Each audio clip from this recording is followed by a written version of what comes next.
Hi കൂട്ടുകാരെ, എല്ലാവർക്കും Reeja learning വേൾഡിലേക്ക് സ്വാഗതം. നമ്മള് കഴിഞ്ഞ ക്ലാസ്സിലൊക്കെ ഏത് പഠിച്ചു? ആ സ്വരാക്ഷരം പഠിച്ചു. നമുക്ക് ഇന്നത്തെ ക്ലാസ്സിൽ അവ തമ്മിലുള്ള വ്യത്യാസം മനസ്സിലാക്കാം, അതുപോലെ അതിലുള്ള ഡൗട്ട് ക്ലിയർ ചെയ്യാം. ഓക്കെ, ആദ്യം നമ്മൾ എങ്ങനെ എഴുതി?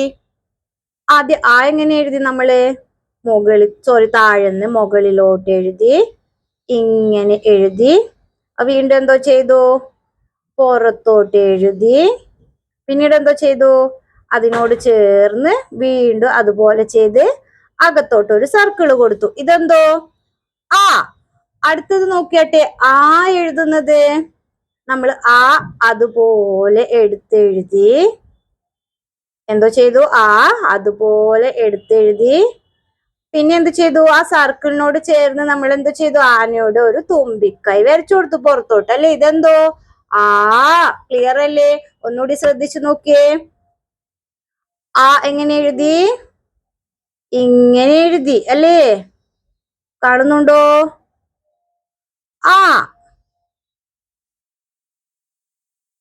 ഓക്കെ, എങ്ങനെ എഴുതും നമ്മള്? അതുപോലെ എടുത്തെഴുതി. എന്തോ ചെയ്തു? അതുപോലെ എടുത്തെഴുതി. ഇവിടുന്ന് എന്തോ ചെയ്യണം?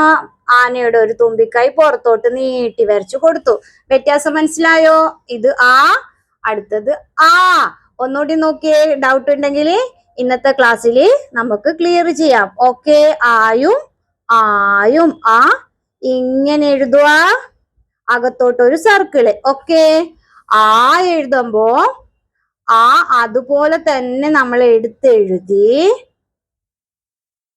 ആ സർക്കിൾ എത്തുമ്പോ എന്തോ ചെയ്യണം? പുറത്തോട്ട് നീട്ടി ആനയുടെ തുമ്പിക്കൈ വരച്ചു കൊടുക്കണം. ഇത് ഡൗട്ട് ഉണ്ടോ? ഇല്ലല്ലോ, ക്ലിയർ അല്ലേ? ഇത് അമ്മ, അച്ഛൻ. അടുത്ത നോക്കിയാട്ടെ, ആന, ആട്.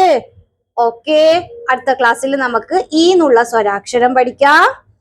ഓക്കെ, വീഡിയോ ഇഷ്ടമായ ലൈക്ക് ചെയ്യുക, നിങ്ങളുടെ സുഹൃത്തുക്കളിലേക്ക് ഷെയർ ചെയ്യുക, അതുപോലെ ചാനൽ സബ്സ്ക്രൈബ് ചെയ്യുക. Thank you.